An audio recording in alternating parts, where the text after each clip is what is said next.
I found tiny dungeon that can only produce metal slime 4058. Chapter 40. The internal situation of the strongest clan. Tokyo, Utmuki. One of the huge company buildings in the center of that district. This place was the location of the headquarters of Nalsid, the biggest dungeon company in Japan. Two men were walking in the corridor of the 8th floor of the building. One of them was Honda, the chief of the main HQ of Nalsid. He wore a neat suit and his gray hair was swept back. He was the textbook example of a neat and experienced office worker. The one who followed Honda was a high school student, Amasawa Rui. After formally signing the agreement to join the company after graduation, he was currently visiting the company to confirm his schedule. Honda spoke to Rui as they walked. How high is your current mana index? I've raised it until 321. It's really rare for third-year high school students to have that much mana index. Is it still colorless mana? Nope, I've dyed around 50. I plan to use the rest for later. You save it for the ruby magic gem, huh? But you need to dye it a bit more to raise your mana index more efficiently. I'll leave that decision for my trainer. I believe in Nalsid know-how training after all. That's a wise decision. Honda stopped, and then placed his ID card into the card reader installed right beside the door in front of him. The gate then opened up along with the unlocking sound. Upon entering the room, 3 people turned out to have been waiting inside the room. They wore the official explorer uniform, chatting merrily with each other as they sat on the sofa. Upon seeing the arrival of Rui, one of them stood from his seat and walked toward the two. He was a short-haired man wearing sports sunglasses with mirror lenses. His peculiar slit eyes could be seen once he took off his sunglasses. Despite his slender figure, he didn't seem like a thin person. His limbs had well-toned muscles devoid of unnecessary fat. An ideal figure of an athlete. Sorry for calling you geese right before the exploration. Honda smiled apologetically to the man. It's not a big deal. I also want to meet the Superuki. After a firm handshake with the man, Honda turned around toward Rui. Let me introduce to you, he is. Of course. I know him. Rui stepped forward with a gleaming look on his face even before Honda finished speaking. Mana index 3957. Japan's strongest explorer, the Thunder Beast Tenuji Hayato-san. I've never missed the news about your exploration in the magazine. I'm honored to be recognized by you. So you're the rumored Superuki, eh? I feel honored too. Rui stretched both of his hands for a handshake with Tenuji. Since you recognize me, does that mean you recognize them too? Tenuji pointed at the other people sitting on the sofa behind him with his thumb. Of course, anyone who is aiming to become an explorer will naturally know about the member of Tenuji-san's party, the Howl of Thunder Beast. The 2 people who sit on the sofa then walk up toward Ruia and see. Oh, the one who came first was a tall, brown-haired woman. She observed Ruia and then opened her well-shaped lips.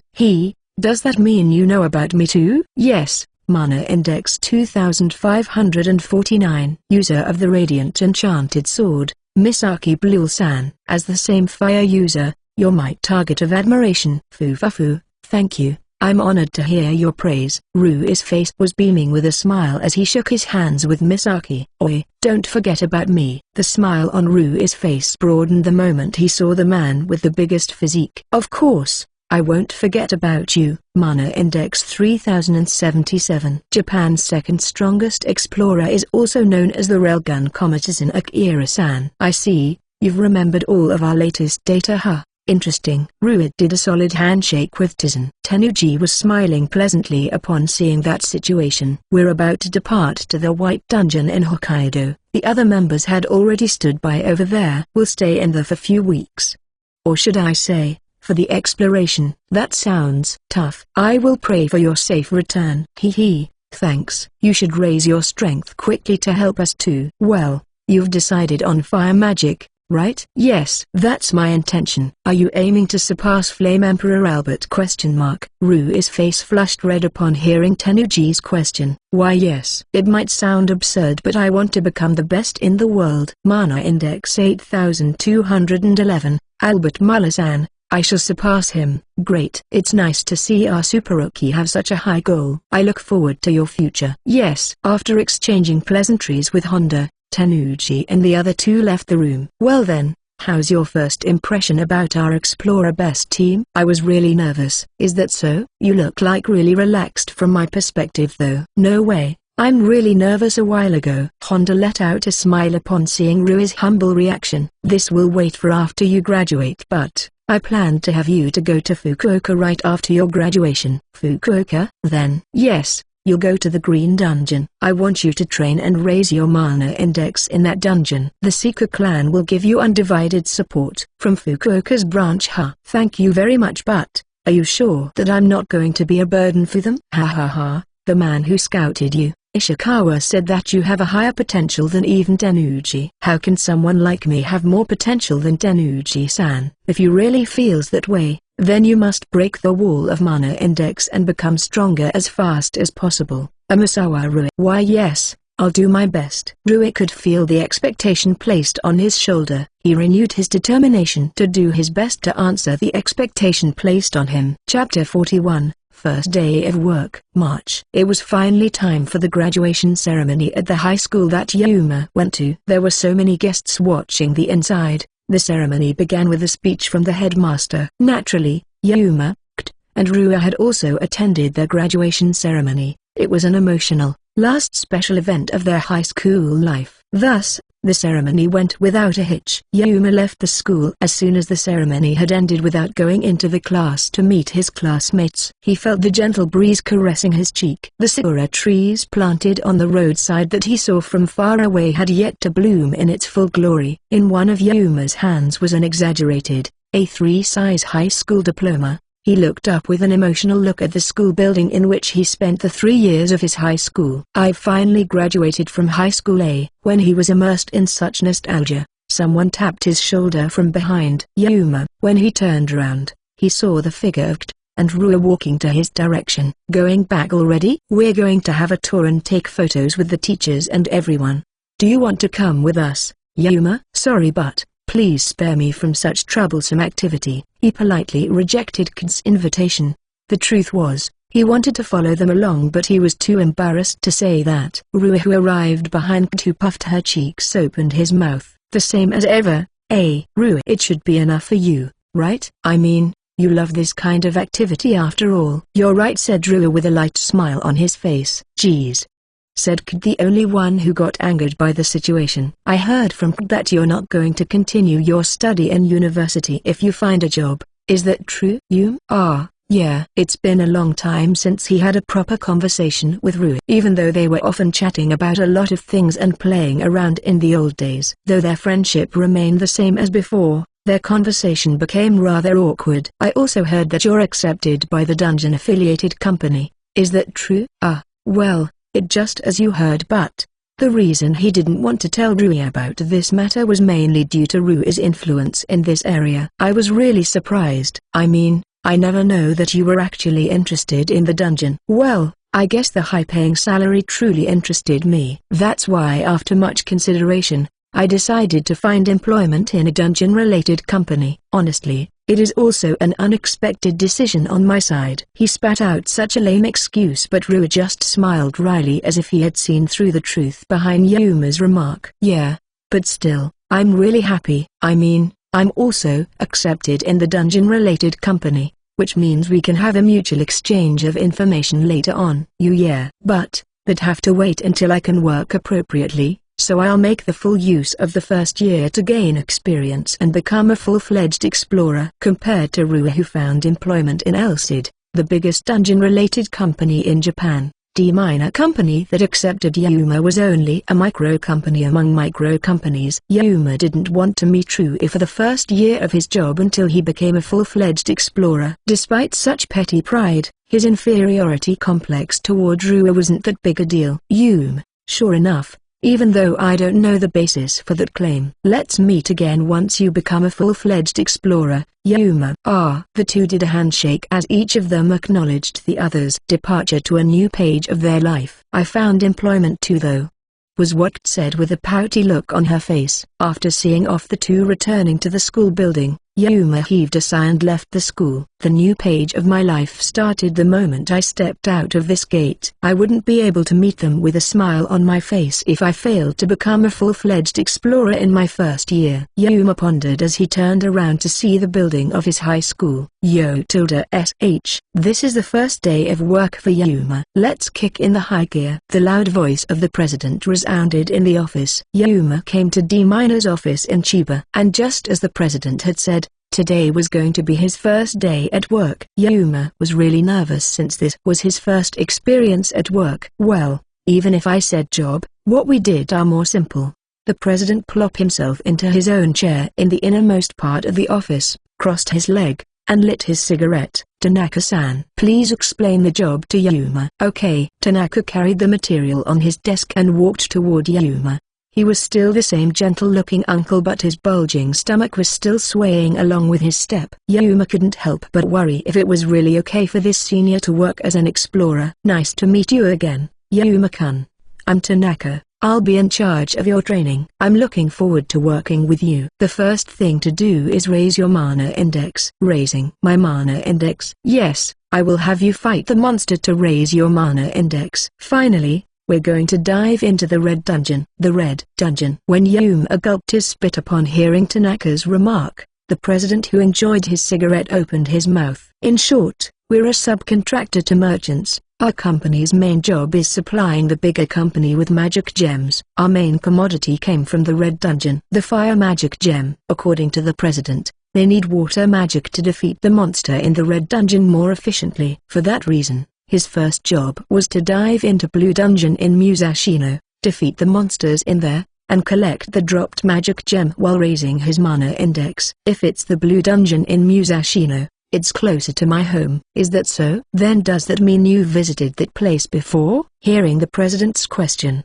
Yuma opened his mouth with a proud look on his face. Yeah, I went there twice to defeat slime. Seeing the proud look on Yuma's face when he said those words, the president, Maker, and Tanaka couldn't help but to giggle at him. Chapter 42, Enchanted Armament. Well, let's start with your weapon. Come with me, Yuma. The president left the office and went down the stairways. Yuma and Tanaka followed him from behind in a hurry. When he asked Tanaka, where are we going to, the latter replied with warehouse on the second floor. He thought that they only used one floor as their office, but D- seems to use the second floor too. The president opened the door of the second floor, and went inside. Yuma and Tanaka followed him from behind. The inside of the room was gloomy since the window was blanketed with a dusty curtain. There were various tools left in a disorderly manner. Something like a sword or club was leaning against the shelf. There was also something like a helmet or head protector. The president took one of those and patted the dust off them. Cough. Everything here isn't used. Yuma, you can choose your own gear from these. You mean, my own weapon and armor? The weapon for the dungeon is a bit special. Take this for example. The president took the club leaning on the shelf. That club was a bronze-colored club with a solemn atmosphere. This is Watervein Club, an enchanted armament made by Elcid. The club itself will radiate pale blue light unique to water when you inject your mana into it while we're inside the dungeon. What is enchanted armament? You don't know about enchanted armament? Well, it might be useless for you with your lack of mana. There's this thing called colorless mana. You see that you need to swallow magic gems to use magic. Colorless mana will decrease as much as the amount of the mana index of the magic gem. That phenomenon is called dying mana. Dying mana. Yes. The dyed mana become what you call magical power, and the size of magical power is equal to your strength. One could use magic only after mana changed into magical power. Though Yuma read about those in the book, it was easier for him to understand after hearing it from a pro-explorer, the president himself. Well, only qualified explorers can use magic and fight monsters. Most explorers ain't got enough magical power to use magic. That's why this enchanted armament never goes out of this place. These fellas can deal a crazy amount of damage with a bit of magical power. In short, it's kinda like a weapon that has a magic-like effect. It has a unique trait, namely the magic gem embedded in its core. Do you mean that Elcid also created something like this? They're actually world-class makers of dungeon weapons. Elcid Company makes most weapon or armament in Japan. Yuma received the club from the president and examined it. The president told him that it wasn't made from metal. It was made from some kind of ceramic. You can use it as long as you charge it with 70 magical power. Though it's possible to ask the third party to charge it with magical power, it isn't as efficient as using your own magical power. The place we're going to visit is Blue Dungeon. Since it's pretty stupid to use a water attributes to attack monsters who can use water magic, we're going to use this. The president then pointed at the shelf beside the current one. Lying over there was another weapon, but it was clearly different from the one he held in his hand. And this isn't an enchanted armament. It's kinda like a stun gun. Its electric charge type stun gun can discharge electric shock with the press of a switch. Electric charge type, yes. Electrically charged battery. It's much weaker than thunder magic, but it still works against monsters with water attributes. You can choose whichever you like, even if you say whichever I like. Yuma looked around the shelf, and saw a weapon like a long pole on that shelf. Yuma put the electric baton and dagger in his hand on the table. He grabbed the pole, and when he tried to press the switch around the hilt, he saw some electric discharge from its tip. Though it was one of the popular stun gun type weapons, Yuma couldn't help but feel dejected to see that even pro explorers using this kind of stun gun. When Yuma felt that he had no other choice but to use a weapon that substitute the effect of magic as someone who had yet to be able to use magic. This, could it be? He noticed something at the edge of the shelf. At first, he thought it was a stick, but then, he was apparently mistaken. He took it and wiped the dust that covered it. It has a long and slender hilt and a huge piece of metal on its tip. The weapon looks like a hammer. That weapon, how nostalgic. I used it a lot in the past. Is this your old weapon? Yeah, it's among the first models of dungeon weapons made by Elcid. I love its solid and heavy features, though. It's already become an obsolete model after the more user-friendly stun gun and short sword type were produced. Tanaka also nodded along with the president's story. It seems he also had nostalgia with the weapon. I think you should use a user-friendly weapon too, Yuma-kun. That's especially the case since you're a beginner. How about this short sword? Though there's no strong monster in a place where we're going to visit after this, we have to be efficient in defeating them too. Tanaka gently suggested the short sword for Yuma. It was the advice from a pro seeker. But, maybe because of his habit of using a hammer to defeat the metal slime, the weapon with long and small handles felt better in his hands. My apologies, Tanaka-san. I'm going to use this. Is that so? Well, I guess it really can't be helped if you prefer that, Yuma-kun. The president looked at their interaction with a smile on his face. Well, the best weapon of choice is the one that feels the best in your hand. You can always choose another weapon if that one somehow doesn't feel right in your hand. Yes. Thank you very much. Indeed, said Tanaka as he showed a look of agreement along the president's remark. Chapter 43, Latest Model. By the way, does this weapon have a name? It did have a long-ass official name, but the president said so with wrinkled eyebrows while scratching the back of his head. Ain't remember its official name. I called it Pickle Ice Axe, though. Pickle? It's a tool used for mount climbing. We call the weapon Pickle since its shape resembled one. Right, Tanaka-san? Yeah. I also can't remember its other's name. Pickle. Yeah, I like that name better. Let's hunt a lot of monsters with this. Next is the protective gear. The president took a helmet and placed it on Yuma's head. Put this on. Is this a special helmet for dungeon exploration? Nope, it's just your average helmet for a construction worker. Construction worker. The president ignored Yuma's frown and took a pair of black leather boots. Hoi, put this on. Could it be that this is naturally your normal boots for construction workers? Well, no worries, this is the safest one. And next is, the president went deeper into the room, opened the locker and took out something. He came back and placed the item before Yuma. Use this too. Rubber glove. Rubber glove? It's important protective gear since you're going to use a stun gun in a dungeon with a lot of water. Rubber gloves and leather boots are important to protect yourself from electric discharge. No, well, you're right about that, but still. Is this really protective gear? It's splendid protective gear. By the way, is this rubber glove for construction workers too? Nope, this is for home use. For home use? Okay. Let's head out, said the president, ignoring the still dumbfounded Yuma. Since it couldn't be helped, after getting all the necessary equipment, he went to Blue Dungeon along with Tanaka. Fukuoka Prefecture. Oh no, 5 years ago, green dungeon appeared in Ono-O's integrated park. A huge office building was built on top of a hole. It was the office of various dungeon-related companies. Danalsid was one of those companies. The entire fourth floor of the building was rented for the Fukuoka branch of Elsid. Over there, Amasawa-kun. Following the beckoning of Yoshioka, the explorer of Fukuoka branch, Ru entered a black door with a faded tag armory written on top of it. Upon entering, he saw various armaments made by Elsid. Ha ha ha, amazing, right? Everything is the latest equipment. Maybe only the explorer of Elsid could use something like this hot stuff. Ru was also smiling happily following Yoshioka's hearty laugh. Just as Honda had said, Ru went to Fukuoka right after he graduated from the high school to train in the dungeon. Today's schedule was looking for suitable armament for him to use during the exploration. Yeah, everything here is top quality. I've only ever seen them in the magazine. Well, Elsid won't be stingy when it comes to training their own explorer. Yoshioka, who stood before Ru, was the leader of Exterminator, Fukuoka branch's explorer team. Though he was by no means tall, his body was really muscular. He looks more like a proud craftsman thanks to his crew cut. Let's start with protective gear. The suit you're wearing right now is a stab-proof suit, but that's not enough. You still have to wear another protector on top of that. Currently, Ru wore a tight suit with a base color of gray and white. Though he had no idea what kind of materials it was made of, there was no doubt about its robustness. Yoshioka took an order-made protector for Ru from the locker and placed it on top of the long desk at the center of the room.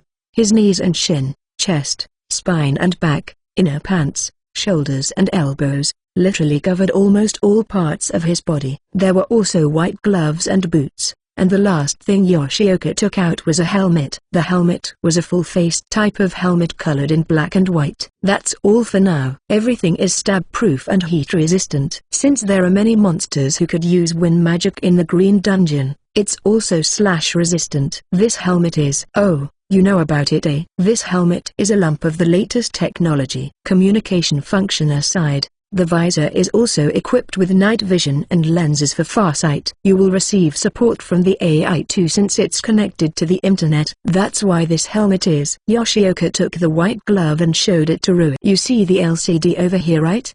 It'll monitor your vital sign and time. Physical management is part of the job after all. You should tell me as soon as you feel something is off. Yes, thank you very much. Next is the weapon. I've a recommendation, but I'll follow your instructions. Yoshioka-san. You're a specialist among the specialists of this Green Dungeon after all. Ha ha ha, I see. Then I'll recommend this one for this dungeon. Yoshioka took out an unsheathed red katana from the shelf. Chapter 44, Subjugation Task. This is the latest model of enchanted weapon Blazing Katana Mk3. Although this is just the prototype, its fire magic conduction has been greatly enhanced. Ru received the Blazing Katana and then looked at its sharpened blade. The length of the blade was around 79 centimeters. It looked like a katana without an arm guard. Its sword's blade was red with a beautiful ripple pattern on it. The monsters that came out in the Green Dungeon are mainly the insect-type monster. Since they're weak to fire-type magic, this katana should be able to damage them. But my fire attribute magical power is only 50. Can I really use this? No problem, said Yoshioka as he took a black case from his pocket upon hearing Rui's question. When he opened the lid, there was a red gem inside of the black case. This is 0.7 carat, red spine. Your fire attribute magical power should rise by 70 when you eat this. Altogether with your previous 50, the total of your fire attribute magical power after you eat this should be 120. That much should be enough to allow you to use Blazing Katana. Rui took the case and then received the magic gem, red spine. Since Yoshioka gave him a pet bottle on top of that, the meaning was clear, so he nodded and then swallowed the magic gem with the aid of the water in the pet bottle. How do you feel? Are you okay? No problem. I feel the heat in my abdomen. I managed to absorb it, said Rui upon hearing Yoshioka's question. Great. We're going to enter the dungeon after measuring your mana index with mana measuring tool. Yes. Since it's the instruction from above, we will give you our all-out support to raise your mana index, which is going to make it a hellish schedule. Then, are you ready for that? Rui's lips formed a whole-faced smile, his eyes gleaming so brightly upon hearing that. Of course. Tokyo, Musashino City. There was the figure of Yuma and Tanaka in the 12th floor of Red Dungeon. As I thought, going all the way down to the 12th floor is tough, Yuma muttered as he tried to adjust his ragged breath. Well, the way down to the lower floor isn't a straight road, after all. It's pretty much impossible to walk straight from one end to another. Tanaka said so with a gentle smile on his face. Yuma was really surprised to see Tanaka was fine even after walking for so long. As expected, Pro-seeker are on a whole nother level. D-Miner's license only allows us to descend until the 20th floor. But,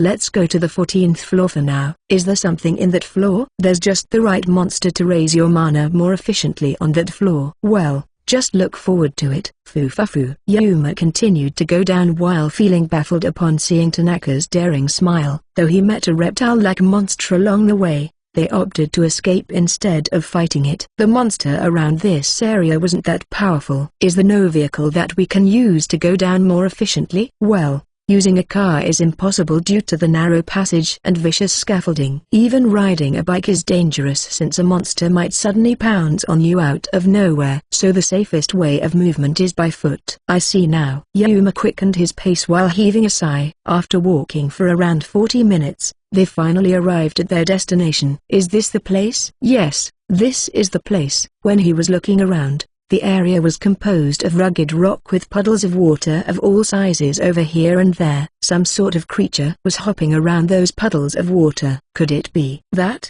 The creature that Yuma saw was a huge, deep blue frog. It raised cries peculiar to that of usual frogs. Its body was clearly bigger than 15 centimeters. Even though Yuma wasn't afraid of frogs, their sheer size was big enough to make him falter. Their official name is Blue Frog. Well, they might look dangerous but, they're not. They're just the right monster for beginners to raise their mana index. Just the right monster, huh? Yuma frowned upon seeing the monster who approached them while raising a cry. Now, take them down with your pickle, said Tanaka when Yuma was still in daze after seeing the huge frog for the first time in his life. Yuma readied himself. He raised the pickle in his hand and swung it down toward the frog. Mechia. It is then followed by an unpleasant, slick sound. The frog sprayed a lot of liquid from its body and mouth. What the hell is this? It's sticking on my clothes and trousers. It wasn't your average liquid. The body liquid of the frog was sticky. Yes,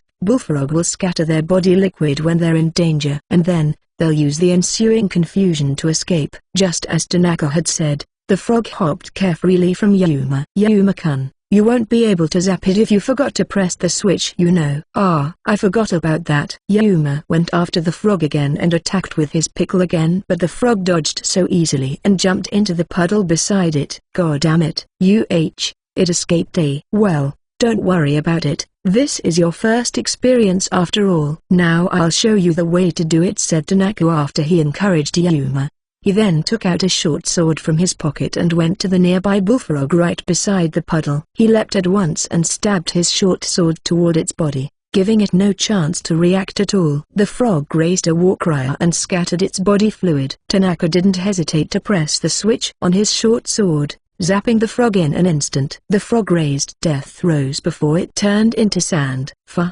That's how you do it. Tanaka stood up again, covered in mucus. Yuma was at a loss for words, wondering whether he really should do that while looking at Tanaka, who was still smiling gently despite being covered in mucus. Chapter 45, The Whereabout of Mana. Yuma was struggling against the frog while receiving instruction from Tanaka. He kept chasing after the hopping frog with pickle in his hands, swinging down his pickle, pressing the switch on its handle when the frog discharged its bodily fluid, and finally watching them die by the electric shock. In this regard, Yuma received some tips and tricks from Tanaka, as he told him that he only needed to press the switch when his attack hit his opponent to save his battery power. Since he used a pickle with a long handle, he was in a much better situation than Tanaka, who used a short sword with short range but his body was still sticky. Tanaka-san, are we going to do this every day? Well, just get used to it. He left the blue dungeon with Tanaka, who was smiling cheerfully. Yuma went straight to his home after parting ways with Tanaka in the small park when the day almost ended. Well,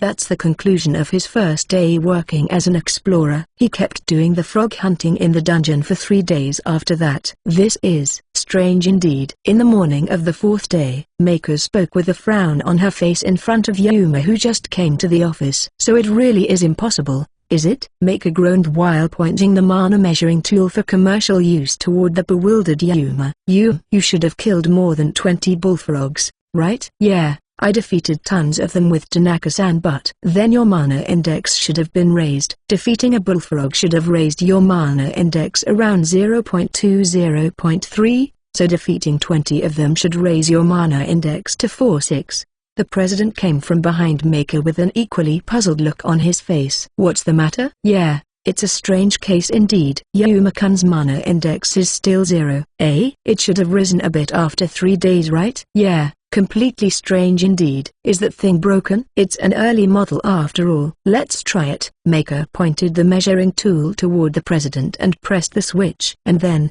when she looked at the display after it released a clicking sound, 1107. The number is correct. Yeah, it's correct. Mako then pointed the tool at Tanaka, who was working on his desk. Let me measure yours next, Tanaka-san. Sure. She pointed the measuring tool to Tanaka's abdomen and pressed the switch. And then, they looked at the number displayed after some clicking sounds. 623. Yes, it's still good. The measuring tool displayed the correct number for both the president and Tanaka. Seeing that, the president scratched his head with a troubled look on his face. So the tool isn't broken. Yuma looked anxiously at the president and Mako, who discussed this matter. Yuma, could it be that it's really hard to raise my mana index? The president and Mako exchanged glances upon hearing Yuma's question. Well, sure enough, there's a hypothesis about different individuals raising their mana index, but that's a really rare case. Yes, such a case is close to impossible. That's why I think there's no problem with you. The president and Mako revealed a troubled looks on their faces. Yuma, on the other hand, was worried that defeating too much metal slime had caused this adverse effect on him. Anyhow, let's see the situation a while longer. Even if it turned out that your mana index isn't raised even a bit later, we can still think of another way. The status quo was maintained by the president's single order. Yuma and Tanaka headed toward the blue dungeon again to defeat the bullfrog and try to raise Yuma's mana index. And then, 2 days later, in the president's room, the president and Yuma were sitting in front of each other on the sofa. They hung their heads down with serious looks on their faces.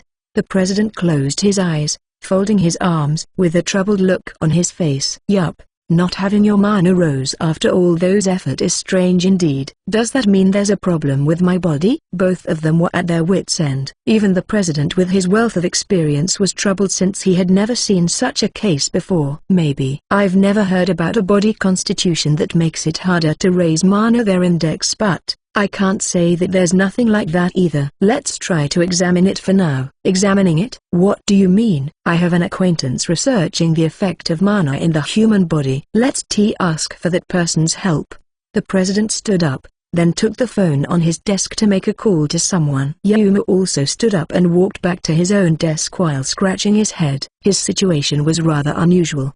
He thought that his mana index would rise as long as he defeated a slightly stronger monster in a deeper part of the dungeon. And yet, reality said that his mana index didn't rise at all. At this rate, he would stay as a mana-less person, and that would mean the end of his career as an explorer, meaning that he might be fired too. Being fired from this company means that there would be no other company willing to accept Yuma. Yuma sat in an anxious mood. Tanaka, who was sitting at the desk beside him, then called out to Yuma. Are you okay? How's it going? We're going to investigate the reason why my mana won't increase. It seems the president going to ask for his scholar's acquaintance's help. Ah, that person, huh? Tanaka let out a smile as if he knew the said scholar. You know about that scholar? Of course. That scholar-san sometimes makes a request for us. And that person is a woman. He told her. I see. It seems the scholar was Tanaka's acquaintance too. Tanaka let out a weird laugh while Yuma pondered about the said scholar. Is something the matter? Well,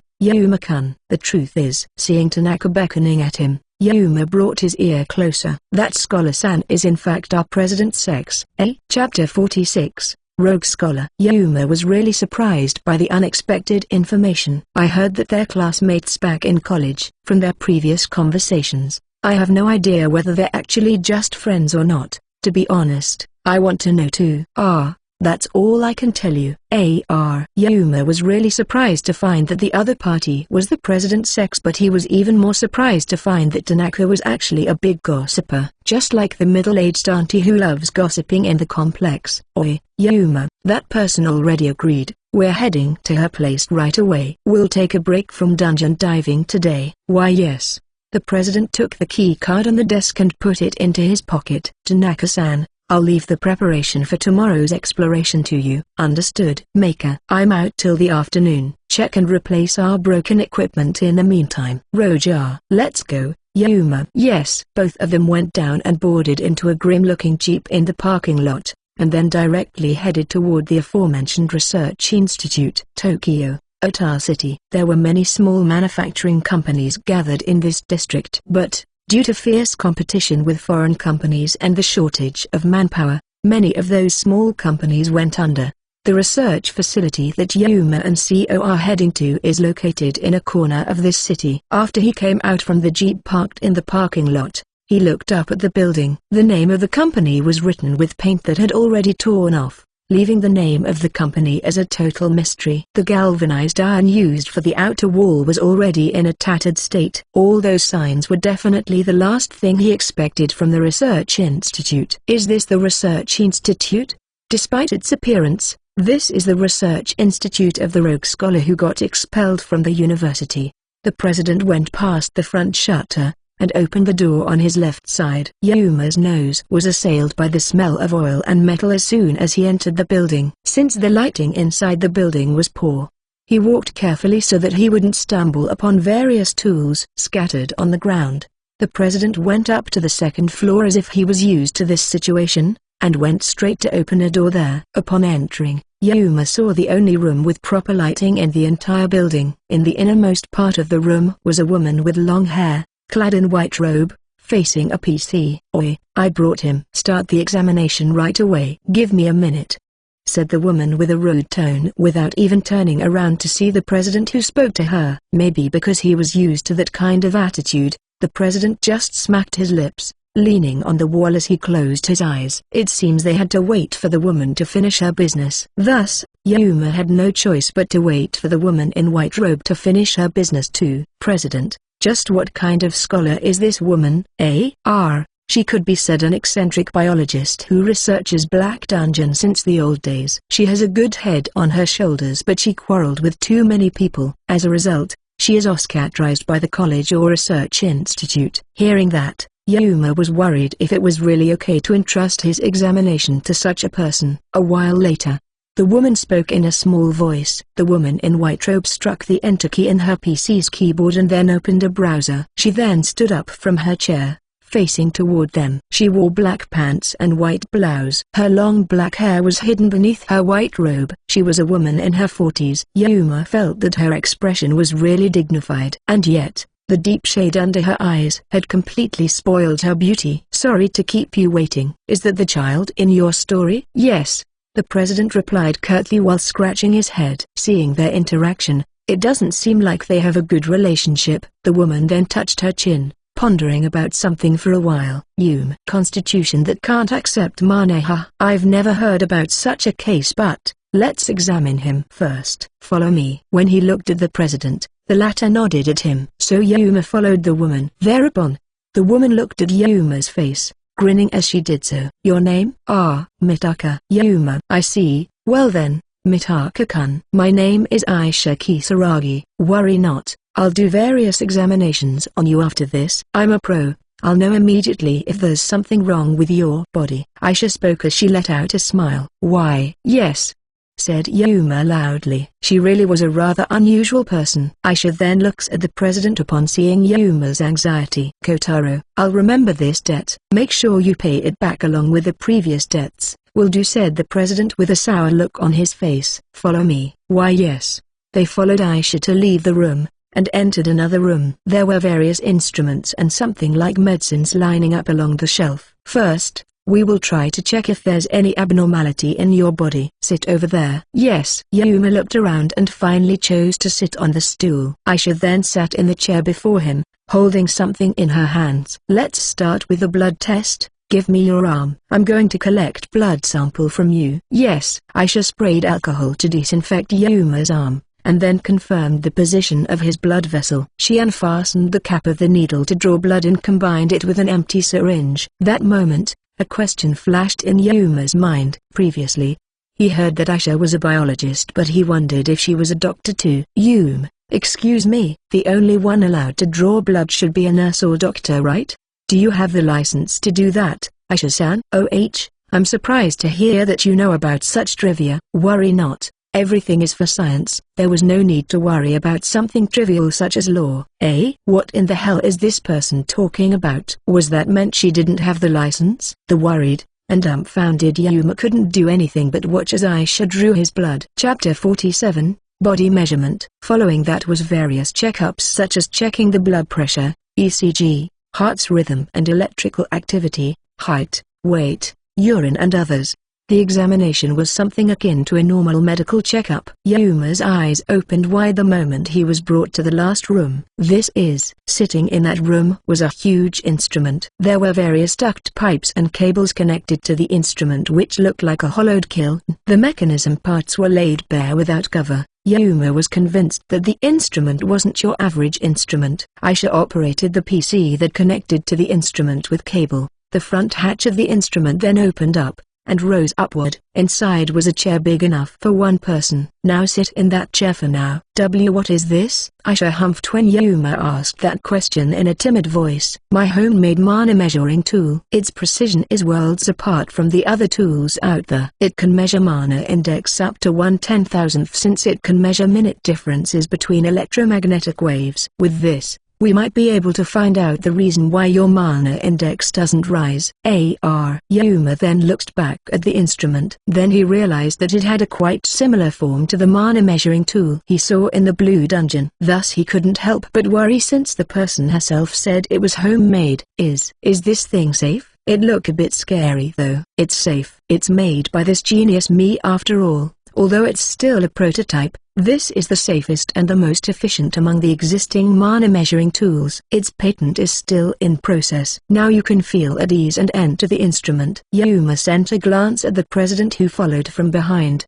The president, who noticed Yuma's pleading, raised his thumb as if he was encouraging Yuma. "This person is too irresponsible." Yuma, who felt unwilling yet couldn't refuse, timidly entered the instrument. The hatch then shut down while making a suspicious crank sound. He could hear Aisha's voice from the outside, telling him to stay still in the chair. And then, the instrument started making all kinds of sounds that made him more and more anxious and scared. The blinking light inside the instrument looks like an alarm for him. Cold sweat started appearing from his forehead. The light and noises then settled down. Around 5 minutes later, the hatch opened up again after the instrument had completely stopped. "Okay, you may come out now." Yuma heaved a sigh of relief after he came out from the instrument, finally feeling safe and sound. "How's the result of the measurement?" Aisha shook her head with a tired look on her face when the president asked that question. "This is still a prototype.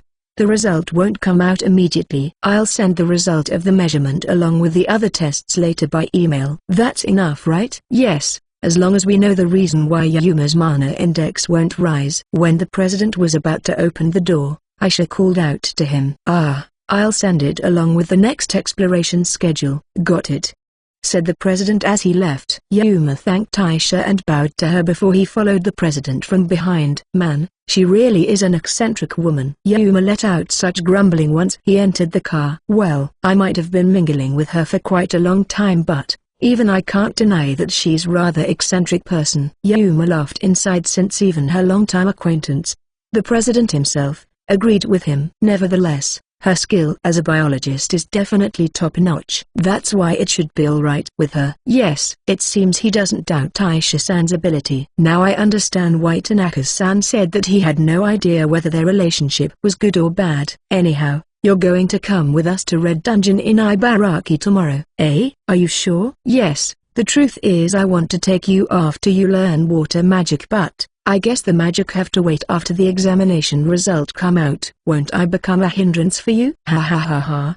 worry not. Tanaka-san and me aren't amateurs. We have no problem with escorting a person. Not that we're going to dive into deep floor either. I understand. I'll do my best to learn the knack for becoming a better seeker. The president started the engine and steered the car backwards while confirming the situation behind the car from the mirror. After the car passed the narrow road, he stepped on the accelerator. The morning next day, the president's Jeep Wrangler went straight toward Ibaraki's red dungeon. Maiko was sitting in the passenger seat. Yuma and Tanaka sat in the back seat. In short, everyone in D Minor would dive into the dungeon today. They're going north to the Joban Expressway, entering Tsukuba City, and finally arrived right in Ishioka City where the dungeon was located. Yuma-kun, I made a lunchbox today. Look forward to it. Maiko, who sat in the passenger seat, turned around and spoke brightly. Yes, thank you very much. Are you going to dive into the dungeon too, Maiko-san? Yes, I'm also an explorer after all. While I can't dive too deep,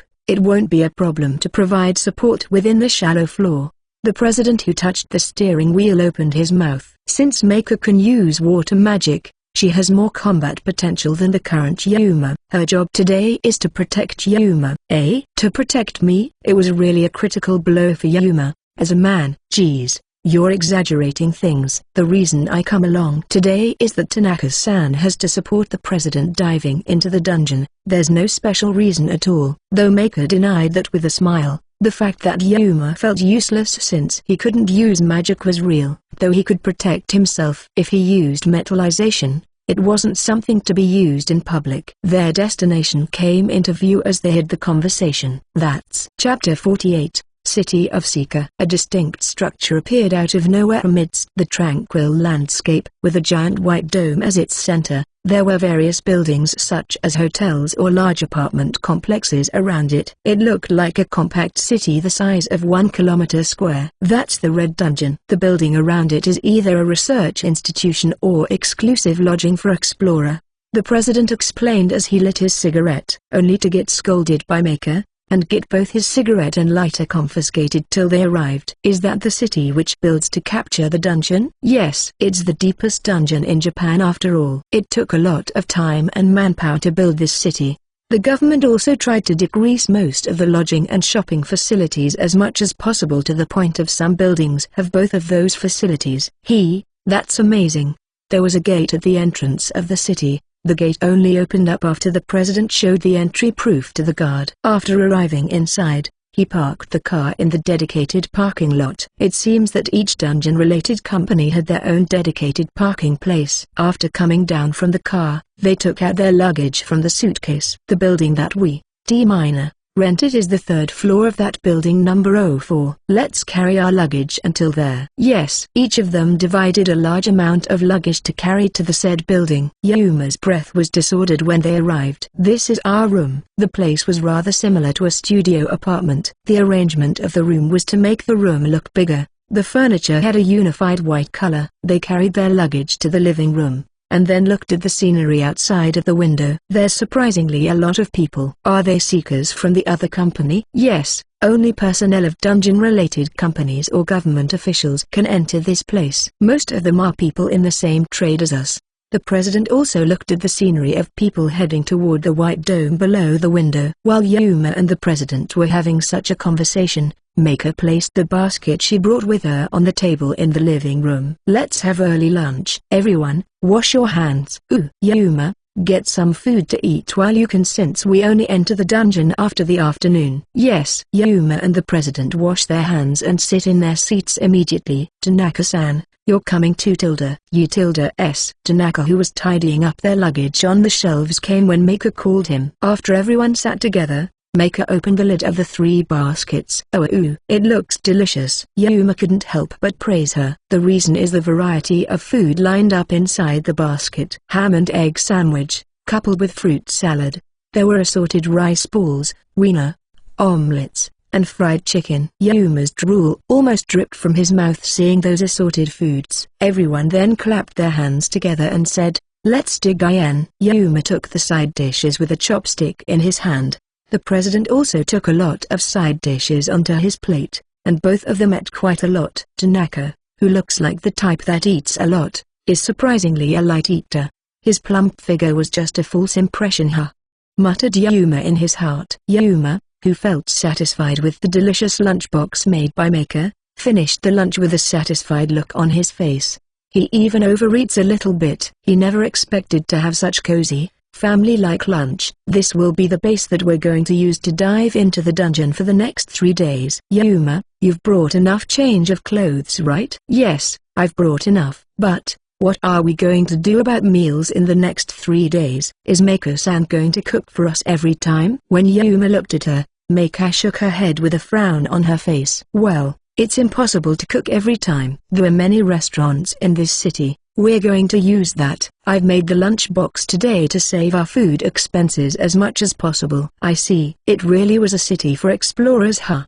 Thought Yuma as the president stood up and took a toothpick to clean his teeth. Let's go. We're heading to the 10th floor first. I want to return as early as possible. After all, Yuma and CO then left the room with the necessary luggage and headed toward the dome-shaped building. When they arrived at the White Dome's base, Yuma was almost overwhelmed by its size. The outer wall was almost 20 meters high. Though not as high as the Tokyo Dome, it was pretty close. The entrance was shut tight with heavy metal doors, and guarded with tight security, armed to the teeth.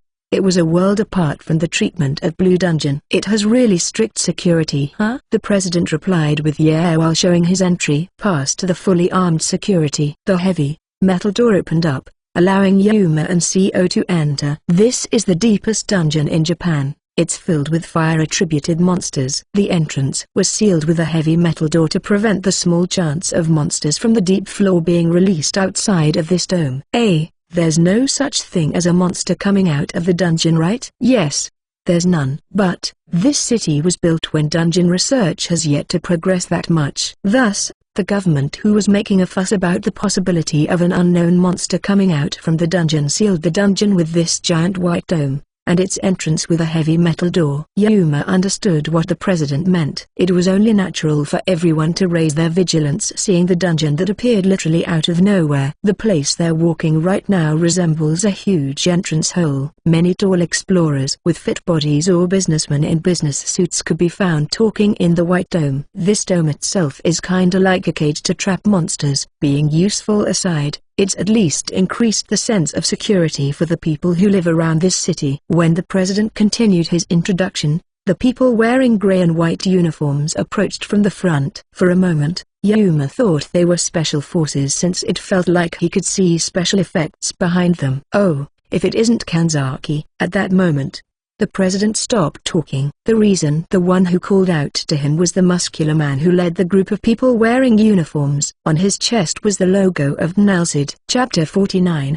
Scorching Hot Labyrinth. Oh, it's you, Ishikawa. What a fine greeting you got there. Are you going to dive with everyone here today? The man called Ishikawa. Why, the president spoke with an intimate tone. This is the first time I saw the youth over there. Is he your new employee? Yes, he's our new super rookie. I brought him today for a field trip. Ha ha ha. That's great then. You've been lamenting for the lack of applicants after all. Yet now you got such an admirable youth over there. Oh, shut up. What about your place? You should have a super rookie entering this year, right? It's truly big news on TV after all. I mean, it almost like back then with Tenuji. Ishikawa squinted his eyes, letting out a smug smile as he heard those words. Ah. You actually know about that kid too, huh? Actually, I've got this feeling that kid will become our next ace. Humphrey, if the demonic instructor of Elsid himself said so, I guess we can expect his future. Not that it's related to us though, said the president with a sullen look on his face. Alright. Sorry for overlooking you. May I hear your name, boy? Ishikawa then turned his head and looked at Yuma. Yuma was at a loss for words since Ishikawa's question came literally out of nowhere.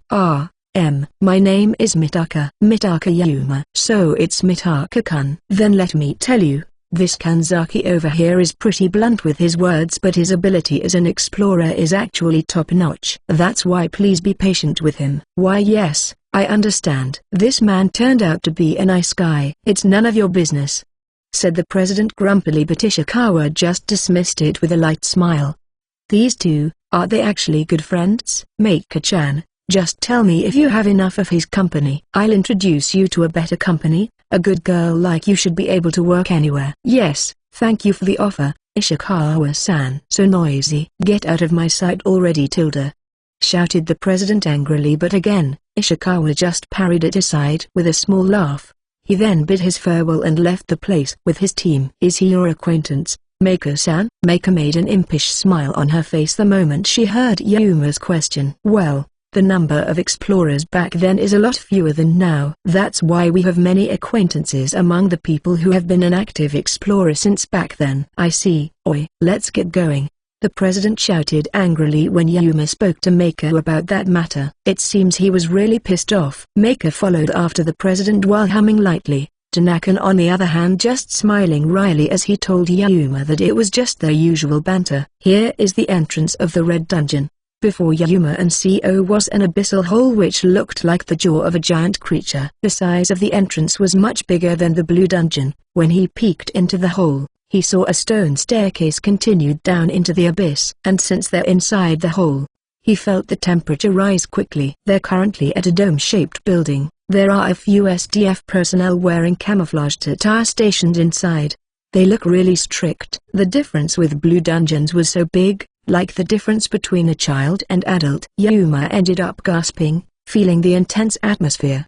Is something the matter, Yuma? Feeling nervous now? Asked the president who stood beside Yuma. No, it just feels completely different compared to the Blue Dungeon. Ha ha ha, what are you talking about? They're absolutely the same. Let's go. The president descended the staircase with a quick and light gait. Mako and Tanaka followed him from behind. Yuma took a breath, and then followed the three of them. Red Dungeon, first floor. At the base of the staircase was a short tunnel. Upon leaving that tunnel was an area overflowing with light. Yuma used his hand to protect his eyes from the sudden burst of light while marveling at the scenery before him. Hotilda, so this is the deep floor of the Red Dungeon. It was a world overflowing with crimson-colored ground as far as he could see. The ceiling was plastered with blue sky, and he felt the heat of the scorching sunlight on his skin. Just like what I saw on TV. Is this what they call a dungeon's illusion? Yes. In fact, you're going to hit a rock wall after walking around 100 meters ahead, but you won't notice that since this is just a mirage unless you walk that far. When it happened on the deep floor, it was called with another name, Dungeon Mirage. There was no clarification yet for this phenomenon that could alter reality. Well, it's a good thing since the inside of the dungeon becomes pretty bright even without illumination. Making our job more easier, said the president as if those phenomena had nothing to do with him while picking back the huge backpack that he dropped a while ago and carried over his shoulder again. We have no business on this first floor. Let's go straight until the 10th floor. The four of them walked on the scorching hot ground, heading straight toward the stairs to the next floor. It felt like the temperature around them was easily over 40 degrees Celsius. Though it felt like an illusion, the heat was real. After walking for a while, they arrived at the cave on the rugged rock wall. When Yuma tried to peep into it, there was nothing like a staircase from before, so going down will be pretty hard due to the rough scaffolding. Chapter 50, Monster of Fire Attribute. After they arrived at the second floor, there was no longer a cave. It went straight to the third floor. Since some floors had a troublesome nature, simply passing through took a lot of time and stamina. They met fellow explorers every once in a while, but it seems most explorers prefer the deeper floor, so the appearance of SDF in the shallow floor was really conspicuous. After walking for quite a while, fire attribute monsters such as fire-breathing lizards, or turtles with blazing shells started to appear. They ignored those monsters. The group had finally arrived at the 10th floor dozens minutes later. The area that could only be described as a crimson ravine spread before them. Okay, let's begin. The president dropped the huge bag on his shoulder and took out the dismantled weapon from inside. Mako and Tanaka also took out their own weapon from the bag. Tanaka used his usual short sword and helmet. He added sporty glasses and wrapped a towel around his head. He is already sweating profusely despite doing nothing but walking. Mako combined the pole that separated into three parts to form a long pole. Seeing how she was accustomed to do that, Yuma guessed that Mako specialized in using poles. Though the president's weapon was also reassembled, the finished form was a huge hexagonal club. That weapon looked really solid. Yeah, it's an order made by my acquaintance. It lacked precision, but this kind of weapon suit me the most. The president then took a short sword from the back, the same as the one used by Tanaka. It seems to be an enchanted armament. When the president gripped the hilt of the sword, Pale blue light started to appear in the entire part of the sword. It's as if the sword had tiny, blue-colored blood vessels. After it shone for a while, the president gave the sword to Yuma. Okay, I have charged it with the magical power of water attribute. Use this for self-defense during emergency. You can inject magical power. Since there was a limit to the amount of magical power, it would be used up if someone with magical power kept using magic in the dungeon. Are you sure? I mean, using your precious magical power for someone Lee. This amount is nothing for me. It will disappear tomorrow if you're not using it. But it should be enough for up to thrice attacks. In case you're attacked by strong monster, use this sword to protect yourself. Why yes. Yuma kept the sword on his belt. Though the chance for powerful monsters to come out was next to nothing on such a shallow floor, there was nothing wrong with being too prepared. So, did you bring that guy? Yes, it's here. Yuma dropped his bag, and took out something from inside. It also separated into 3 poles. But it wasn't a long pole. It would become Yuma's beloved pickle once he reassembled it. I hear that there's salamander in the innermost part of this 10th floor. But, there's no strong monster aside from that. So your normal weapon should be enough to take care of the other monsters. The president shouldered his huge, hexagonal club and looked around as he walked. Oh, there you are. The ground on which the president looked at had a bump.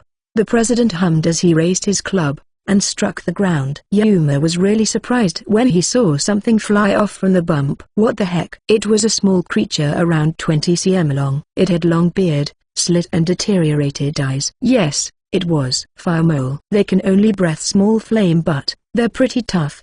The president swung his club lightly and struck the fire mole. The fire mole raised a brief shriek before it turned into dust.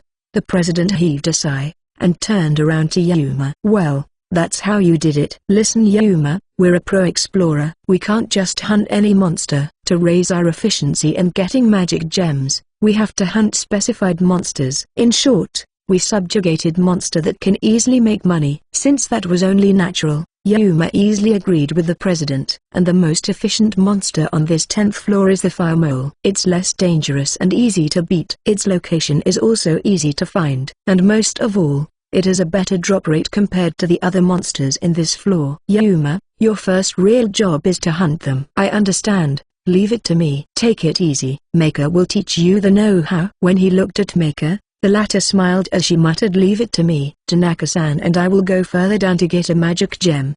The two of you can hunt the fire mole around this floor during that time. Yes, leave it to us, President. We will do our best. After seeing Yuma and Maker reply cheerfully, the president headed toward the lower floor along with Tanaka. Okay, let's get started. After saying so, Maker started looking around their vicinity. She then told Yuma that she found several moles nearby. To know if there's a fire mole inside these mounds or not, we can only guess by hitting it. The mole would jump out of the hole due to shock once we hit the mound. Why yes. Take a look at me doing it first. I can't guarantee if I can do it better than the president though. Then, Maker struck at the mound with the club in her hands. She raised her club again and struck at the fire mole, who came out from their hole with superb accuracy. When the fire mole leapt in the air, Maker held her club firmly, aiming carefully till the best height. That moment, the hilt of Maker's club shone faintly. It was water magic. The pale blue light enveloped the entire club. Maker swung her club lightly, and the fire mole which got hit by that strike turned into dust immediately. See, it's that simple. Yuma was dumbfounded when he saw Maker's bright smile as she said those words. Chapter 51, Talent of the Seeker. Well then Yuma-kun, let's start from around this area. Why yes. Yuma followed Maker around to look for more fire moles, although the fire mole looked somewhat easy to find based on what had been told to him. He moved slightly closer to a mound that seemed to have a mole in it, raised his pickle overhead, and swung it down as strongly as he could. Pucci. How about this? The mole's head popped out from the ground and it looked around. And then, just as he was about to raise his pickle again, the mole went back into its mound. Yuma hit the ground around the mound again, but the mole seemed to have escaped underground. Too bad. But don't worry, this is your first time after all. Let's go find the next one. After getting encouraged by Maker, Yuma started looking for another mole. But, even when he could find one, they quickly escaped before he could beat them. Damn it, that's so close. Yuma hit the mound hard from which the mole escaped to vent his frustration. Sigh, I can easily kick their asses as long as I use the liquid metal. But like hell I can do that in front of Mako-san.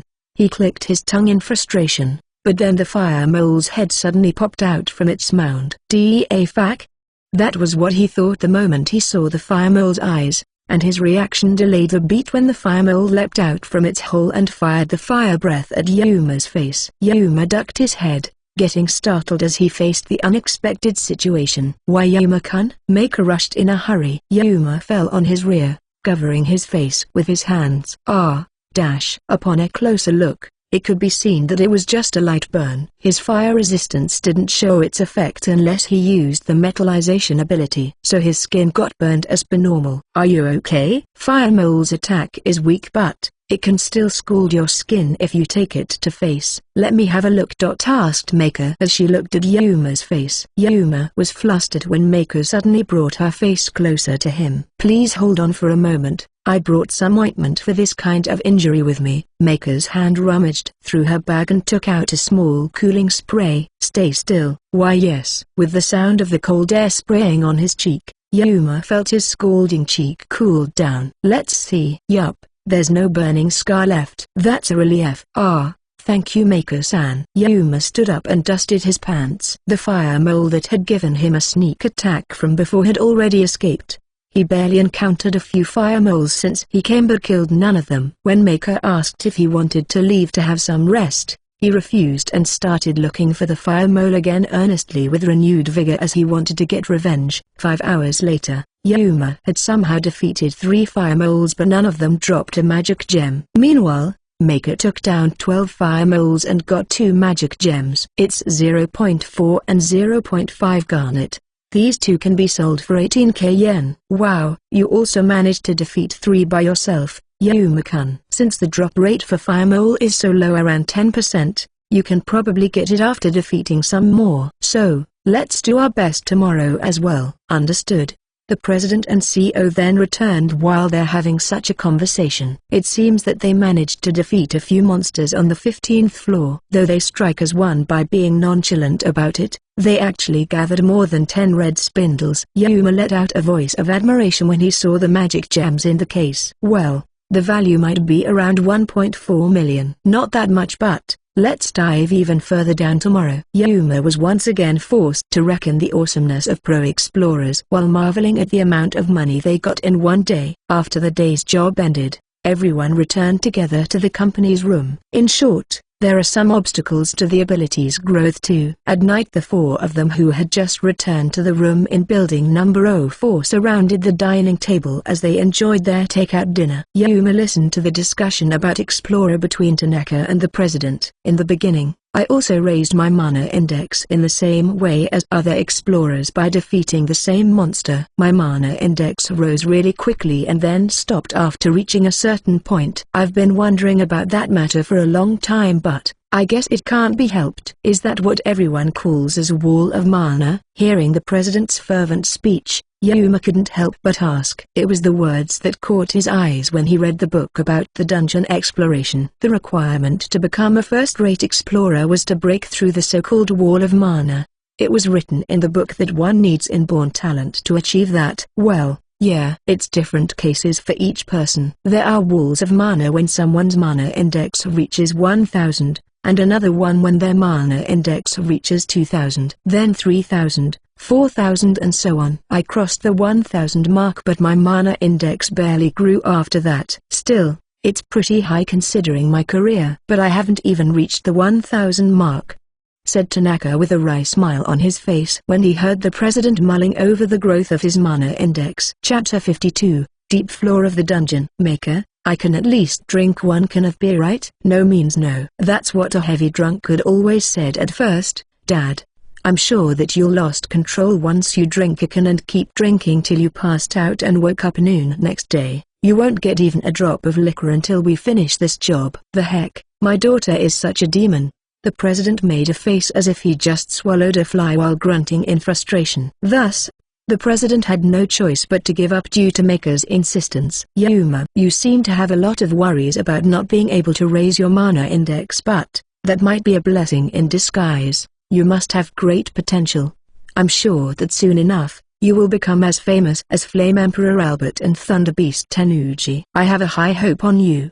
The president laughed heartily, but Yuma couldn't help but feel anxious since his wall of mana might be even less than 1. They decided to hit the bed right after dinner. When they go up in the next day, they resumed their activity of diving into Red Dungeon, subjugating monster, and collecting magic gems.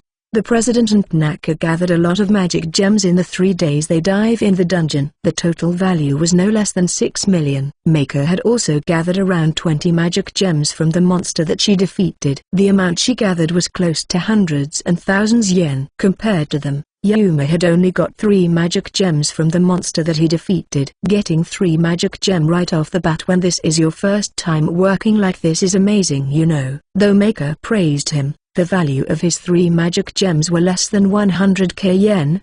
There was a huge gap between the value. On the way back to their lodging, the president tapped his shoulder. "Well, tomorrow is your holiday. You're going to raise your mana again in Blue Dungeon from the day after tomorrow. Just focus on that for now." That means I'm gonna be drenched in Frog's bodily fluids again after tomorrow, thought Yuma, but he knew the president was right. Raising his mana index was his top priority. "Okay, now that's our job has ended, let's have a barbecue party." "Wait now, Dad." "No liquor, you still have to drive the car back to home after all." "What? I've endured it for 3 days, please let me drink today." Maker and the president started their usual quarrel about drinking liquor. Yuma was getting flustered since their argument started to heat up, but Tanaka goes in between them, to calm them down with a calm look on his face. "Since I'm not drinking the liquor, let me drive the car. That way the president can enjoy his boozes." "Ooh, good job, Tanaka-san." "Okay, let's go to Izakaya." "Izakaya, here we come." In the end, they went to Izakaya in the city of Explorer along with the president, who had whole face smile on his face. Cheers. The president didn't want to seem like he was drinking alone, so he raised his beer mug for a toast before he drank the beer. "Pure. That's hit the spot." "You geese don't hold back, eat your fill." "Please keep it in moderation, Dad," said Maker with a rather helpless look on her face. Yuma whispered, "I'll dig in upon the feast before him." There was assorted sashimi, sushi, hot pot, and yakiniku before him. They were currently inside the biggest izakaya in the city of Sika, Yama Dining. The huge shop, which was filled with the people who just came out from the dungeon, was bustling with life. Seeing Yuma seemingly worried about which food he was going to eat, the president, who was in a good mood after being able to enjoy booze again, called out to him. "What do you think, Yuma? The Deep Dungeon is different from Blue Dungeon, right?" Yes, especially the Dungeon Mirage. It's so amazing."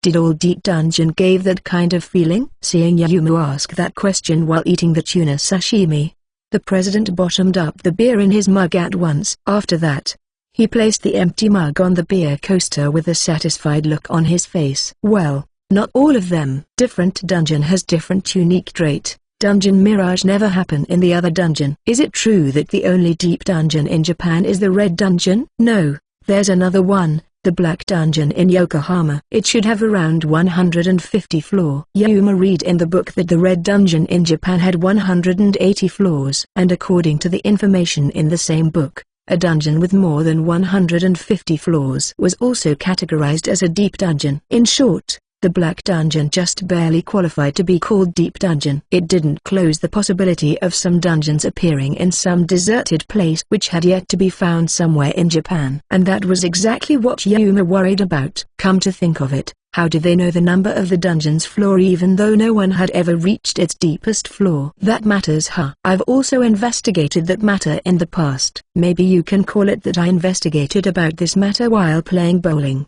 The president stuffed the meat before him heartily and spoke as he munched on the meat. "Bowling? Yeah. Wait a minute." The president ate the remaining meat before he continued his explanation. "I don't know about the details, but it's possible to examine the number of the floor of the dungeon by digging a really deep hole into the ground beside the dungeon to obtain their geological formation. That's the usual method used to measure the number of a floor in a dungeon."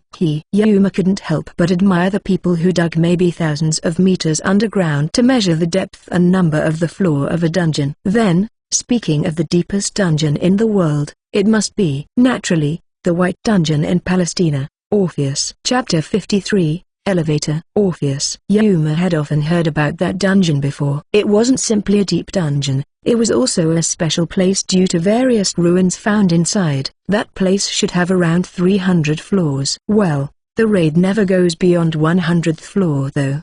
The president ordered a second serving of beer while enjoying the boiled edamame. Not much information is known about the deep dungeon. In fact, there's no seeker who ever stepped into 82nd floor of the red dungeon, because from that point onward is the territory of powerful monsters such as Dragon.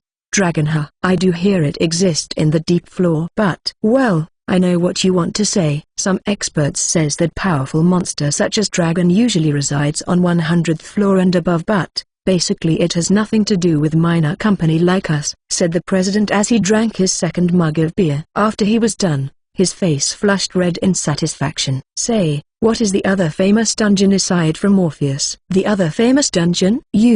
Let's see. The president frowned as if he tried to recall something while eating his edamame when Yuma asked him that question. America's Yellow Dungeon, FD2. German's Green Dungeon, Odin. Russia's Red Dungeon, Svarog. Chile's Blue Dungeon, Tlaloc. Those are the list of famous dungeons with more than 200 floors. Yuma reached his hand toward the carriage while thinking that such a dungeon existed. Which remind me, Tanaka, who picked up the mini hotpot, suddenly joined the conversation. There's another one at the South Pole. Ice Dungeon, or should I say part of Blue Dungeon, but I hear that it's too cold for any living being for safe exploration. Ah, that one, huh? So it's a deep dungeon too. I think it has around 190 floor. Is it some sort of rare dungeon? Yuma unknowingly leaned forward when he heard about this kind of dungeon for the first time. Well, the one they found in South Pole doesn't have Dungeon Mirage. It's World of Ice for as far as you can see. There's such dungeon too, huh? This is just a tiny parts of it, said Tanaka with a delightful look on his face as he saw Yuma get hooked into that topic. It seems that Tanaka also loves this kind of topic. I mean, a dungeon with the entire ground covered with flowing lava, a dungeon with a complicated route like that of a labyrinth, or a dungeon which showed the illusion of women must be really interesting, right? Yeah, there's that kind of dungeon too, said the president as he laughed heartily with a slightly flushed face to see Tanaka spoke with such zeal. But the rarest one can only be that. Tanaka chuckled happily, seeing Yuma became more curious. The elevator-type dungeon. Elevator-type dungeon? Yuma became even more puzzled the moment he heard such a strange name. Yes, I don't know whether this kind of dungeon really exists or not, since I only know from hearsay, but someone claimed to find this kind of dungeon in UK. What kind of dungeon is that? Well, there's this explorer who found a small cave inside the forest. The moment that person saw a monster inside the cave, they knew immediately that the cave was in fact a dungeon, but the dungeon was different from the normal dungeon. How are they different? A normal dungeon usually has a staircase in the innermost part which is connected to the floor below, right? And yet, that dungeon has none of that. The dungeon doesn't disappear even after the explorer defeats the monster inside of it. That's why they got really curious about that dungeon. I see. Yuma felt a chill running down into his spine. The explorer got curious about the mysterious dungeon and came again on the next day, only to find another monster in that cave. And since the monster popped out after one day, they concluded that it's definitely a dungeon. The said explorer then decided to defeat the monster which appeared in the dungeon while watching over the situation. The president and Maker were busying themselves with the food, and Yuma was the only one who focused on Tanaka's story. The next day, the monster appeared again, and that phenomenon continued. The explorer felt that the monster became more robust with each passing day. And then, on the 18th day, a really powerful monster appeared in the cave. It was a grey-colored bear-like monster with a huge and ferocious-looking saber tooth. That explorer knew that he can't defeat that monster by himself, so he called his comrade. What happened after that? Yuma leaned even further as he asked. They defeated that mighty monster. But strange things happen after that.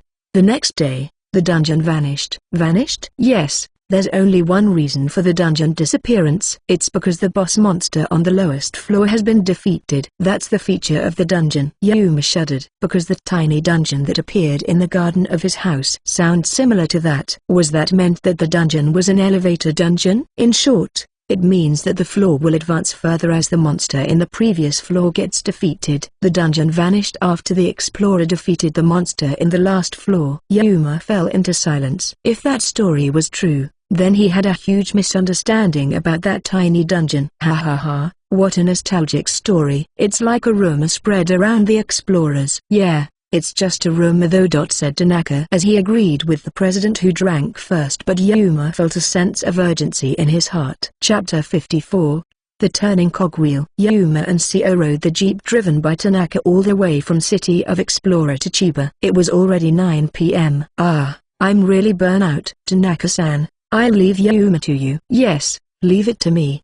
The president and Maker came down from the car and went back to their home. After seeing them off, Tanaka drove the car backward, and then stepped on the car's accelerator, heading toward the highway. Sorry for troubling you to escort me home too, Tanaka-san. Don't worry about that. My house located in Tokyo too, so we're actually heading to the same direction. Tanaka winked at Yuma before he turned the steering wheel.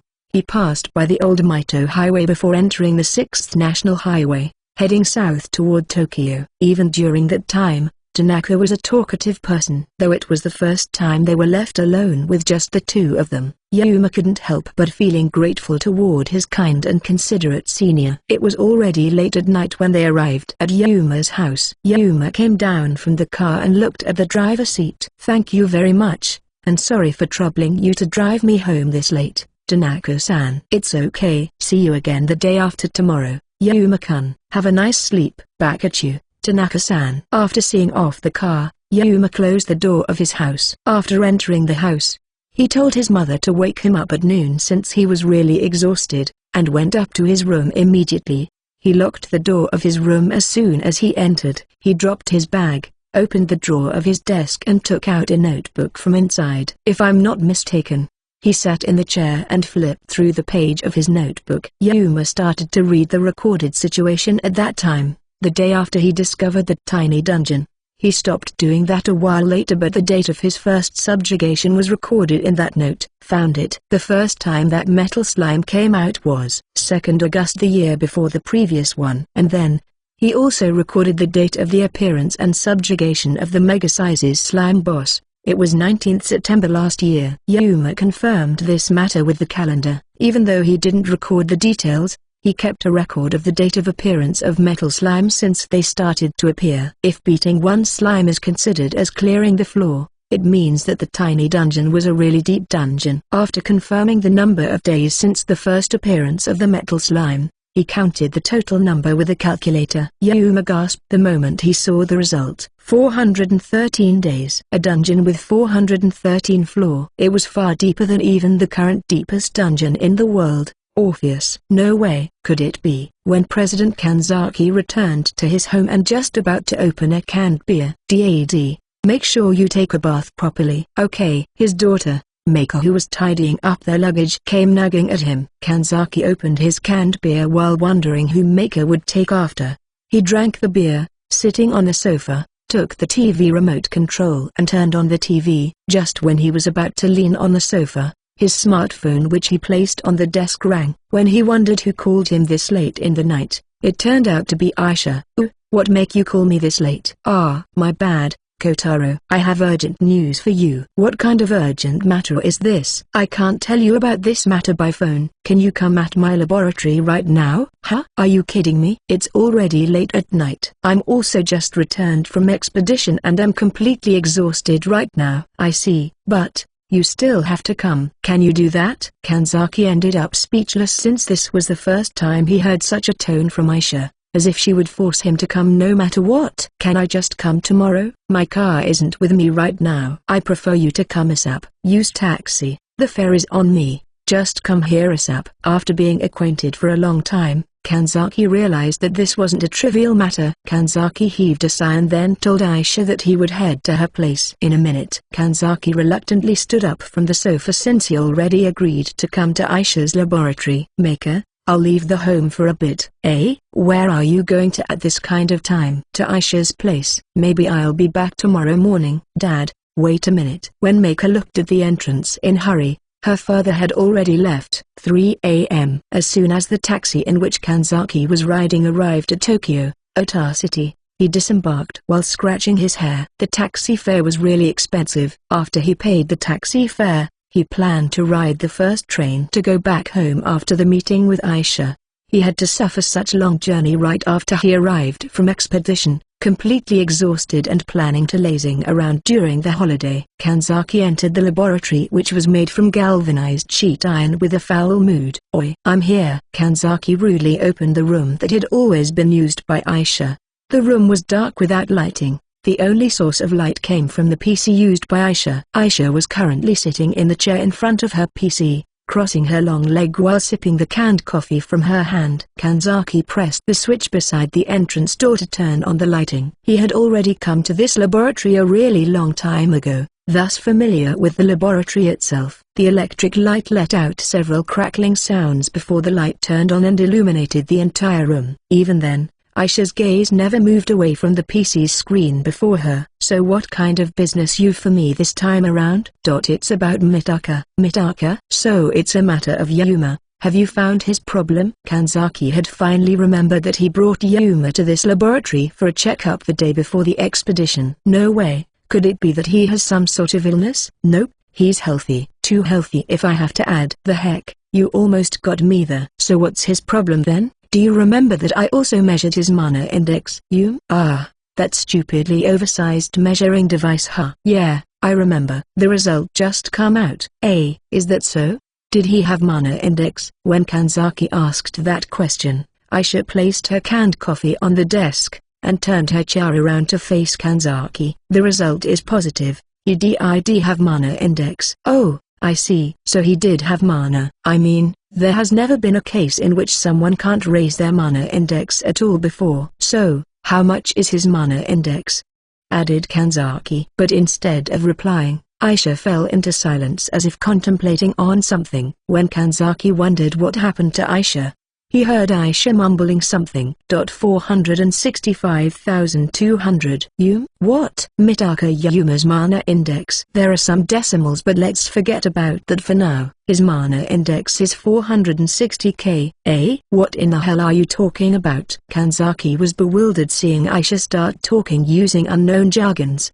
But then, Aisha raised her face and started looking properly at Kanzaki. "It was the measuring result with my homemade mana measuring tool. There's no need to doubt its accuracy." "Are you fucking kidding me? Your machine must be broken." 460k? Even the strongest seeker in the world, Flame Emperor Albert, only has an 8,200 mana index. "Are you sure that you're not sleepy and mistaken the number?" "My measuring tool is the current most accurate measuring tool in the world." "Nor did I sleepy and make a mistake with the number." Aisha rose from her chair, and stared straight into Kanzaki's eyes. "Mitaka Yuma's mana is the biggest in the world. So big that he literally thousands of leagues ahead of the other seekers." Chapter 55, Aberration. Act 3, Black Dungeon Exploration. Though Aisha looked serious, Kanzaki had yet to be able to accept the reality. "Oi, are you serious?" "I am. I know that your ability as a scholar is top-notch, even according to world standards, but that remark just now sounds too good to be true. Your measuring tool might be broken." "If that's the case, worry not. I'll be back after you repaired the tool." "Wait," said Aisha. She stopped Kanzaki, who was about to leave. When Kanzaki stopped and turned around, he saw Aisha looking at him. "Let me ask you something." Aisha walked closer toward Kanzaki with unstoppable momentum, and grabbed him by his collar as soon as she arrived in front of him. "From where did you bring that aberration?" "Aberration?" Kanzaki unfastens Aisha's hands from his collar, and then heaves a sigh. How dare you say that? This is so fucking stupid that my intoxication vanished right away." Kanzaki opened the door right away and left. "Kotaro." "What now? Do you still have something to say?" "Just to be sure, I don't want Ita to hear another stupid joke again." Aisha let out a light smile when Kanzaki said those remarks. "Well, I guess it's only natural that you won't believe it. I actually feel the same. This is just absurd." "Of course it is. Who in the world gonna believe such absurd story?" "Since that's the case, let Mitaka-kun use magic." He has such a gargantuan amount of mana. His mana should have overflowed outside of his body. When that happen, he should be able to use magic outside of the dungeon. Humphrey, what a joke. Kanzaki closed the door and left the room. Kanzaki, who had finally arrived at his home the next morning, fell asleep immediately till the evening and only took a bath after he woke up. After spending his time for a while doing nothing in particular, Maker, who finished cooking the dinner, called out to him. Though Maker asked, "What did you do yesterday? Or did something happen?" Kanzaki only gave vague replies. That night, he slept with various kinds of worries in his head. The next morning, Yuma had arrived for his work just as he enjoyed his cigarette on his desk. "Good morning, Anji." After exchanging greetings with Tanaka and Maker, Yuma came to Kanzaki. "Good morning, President." "Oh, morning." Yuma then placed his luggage into the locker before sitting in his chair. A while later, he already chatted with Tanaka, whose desk was beside him. Kanzaki was sitting in his chair, reading the newspaper. But none of the content of the news in the newspaper entered his head. Though Aisha's remark sounds like impossible, he couldn't help but be curious about it. Kanzaki stood from his chair, finally decided to test it out. "Yuma." "Yes." "You still remember that we went to measure your mana at Aisha's laboratory few days ago, right?"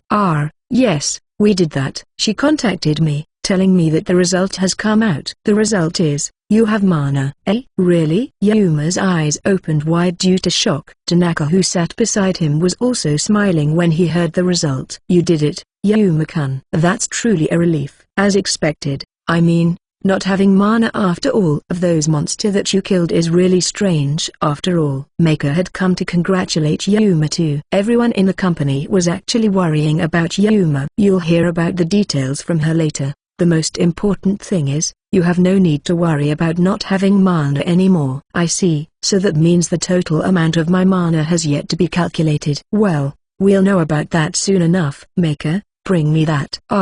Right away." Maker went to the safe box at the corner of the office, turning the dial to unlock it, and then took out a small metal case from inside the box. "There you go, President." The case given by Maker had a lustrous black color, and upon opening it, Yuma found a lot of magic gem inside of it. It was filled with glittering blue magic gem. "Maker, what's your estimation about Yuma's current mana index?" "Yuma, considering the number of monster he subjugated so far, I can say that he have more than 10. "I see." Kanzaki then took one of the gems from inside the box. "Yuma, this is Iolite, magic gem of 1 carat. Its mana index is 10. Try to eat this one for now." "Eh? Are you sure?" Seeing the shocked Yuma, Tanaka, who sat beside him, explained to him. "Yuma-kun, this is one of the welfare program of the company." "Welfare program?" "Reward outside of your salary, especially the magic gem. It's needed for your job after all." "No need to worry, just take it." "I see." Seeing the president nodded in agreement, Yuma took the magic gem as he thanked the former. After Maker wiped the magic gem with wet tissue, Yuma swallowed the iolite with a cup of water he got from Maker. "How do you feel?" If the Aisha's measuring tool was really broken,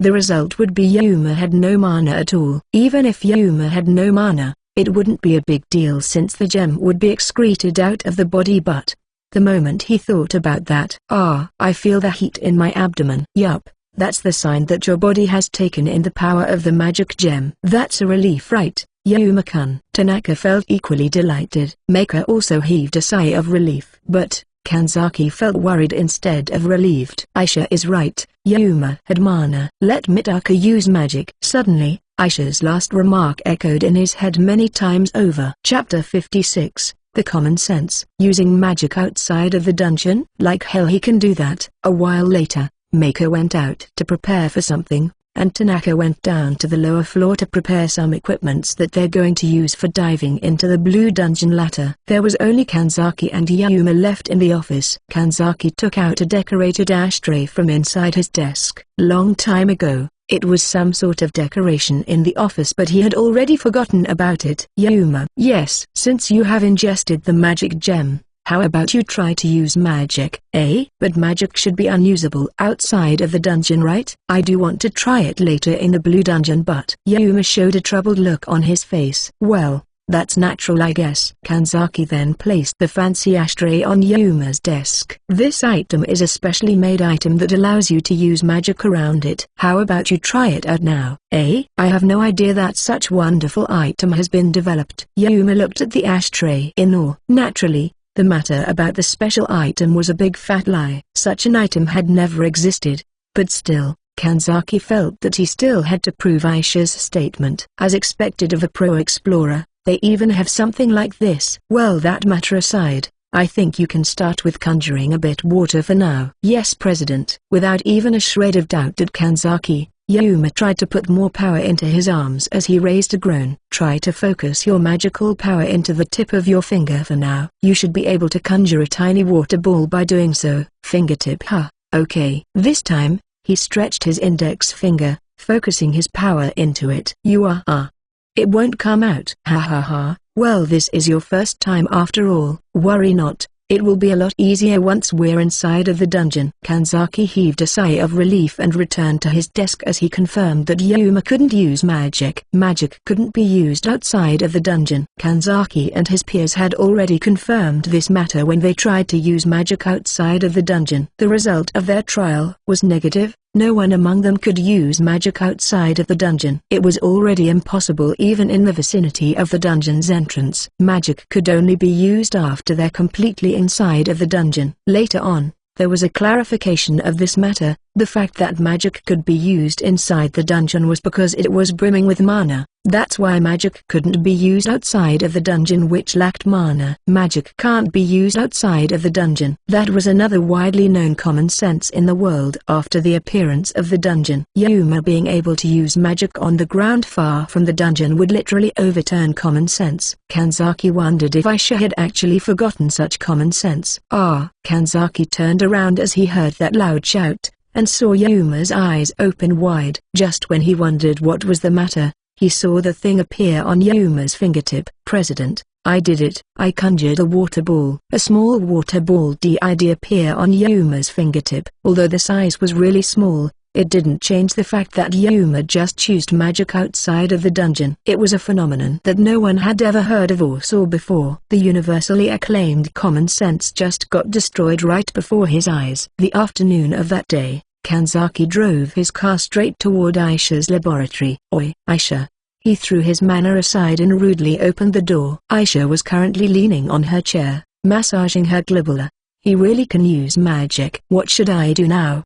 I've told you right, that man is an aberration. What should I do now? Such a gargantuan mana index will spark a war between companies. Many big companies were nurturing their personnel to have colorless mana as much as possible to allow them to use white magic. But, raising the mana index for someone who couldn't fight wasn't an easy job. That was the main source of trouble for every company. Fool. How can it be that simple? Do you think it's gonna end with something as simple as a battle between companies? Let me to tell you then that this matter can potentially trigger another world war. International problem. That's kinda over-exaggerated. Aisha laughs scornfully. Try to think about it carefully. We're talking about 460k mana indexes, you know? With that much mana index, he can literally use all the highest grade magic gems. The diamond. As much as he can on top of that. Diamond. Moreover, there's a rumor about mana leaking out from some dungeon. If that's true, it's only a matter of time before mana covered the surface of the earth.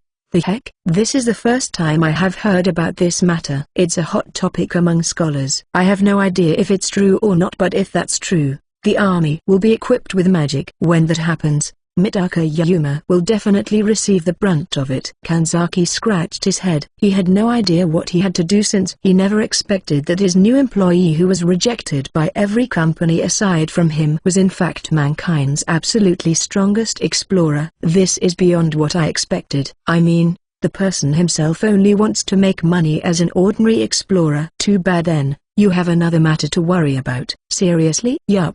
This matter is even bigger trouble for you.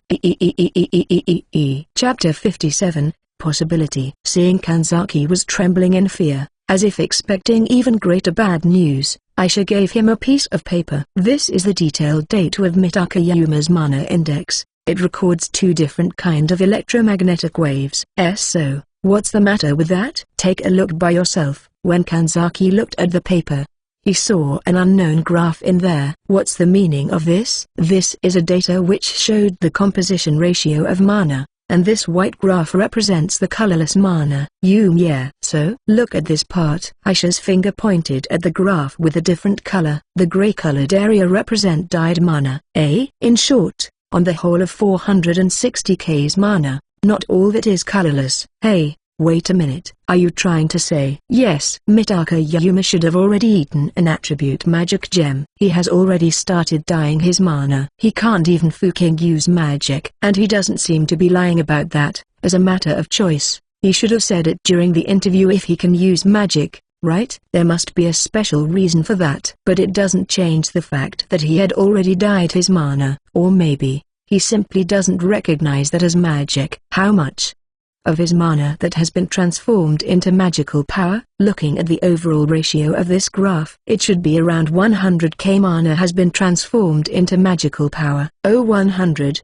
and 1000? Kanzaki directly dismissed Aisha's statement since he knew that the cost of a magic gem to convert such vast amounts of mana into magical power was simply astronomical. Not something feasible for an ordinary high school student from an ordinary family. I don't know from where did he get the supply of magic gems. Kotaro, have you seen Mitaka acting strange? Kanzaki pondered silently upon hearing Aisha's question. The Yuma that he knew until now was just your average youth who for some reason couldn't raise his mana index. But does it mean he kept the fact that he could use powerful magic as a secret? He said it himself that when he measured his mana index on his own, the result was 0. Does that mean he lied to us? Upon hearing his remark, Aisha touched her chin, pondering for a while, then opened her mouth. Nope, a normal mana measuring tool can't measure the amount of his mana. In a certain meaning, he did tell the truth about his mana index. Then how did you manage to measure his mana with your measuring tools? Aisha smiled impishly as she explained the situation to Kanzaki. It's simply because of the difference in the structures. The normal measuring tool is a delicate instrument which measures the minuscule amount of mana inside the body. But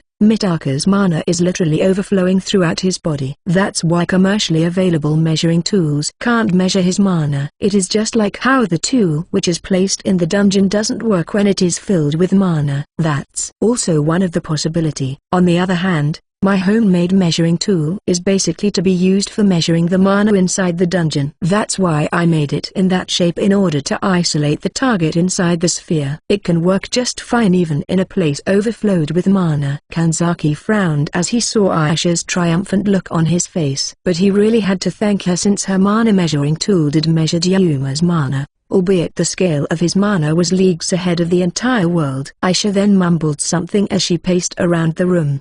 But then, why did Mitaka eat magic gems even after knowing that his mana index was 0 back then? He shouldn't be that stupid to not realizing such obvious fact. Humphrey, doesn't that mean he simply have no idea that he can't eat magic gem without sufficient mana? I don't think so. That matter isn't a secret and he can easily find out about it with his smartphone. I don't think he is such thoughtless person. Aisha pinched her chin, fell into a deep silence as her brain worked at full throttle. It was her particular gesture when she was completely immersed in her own world.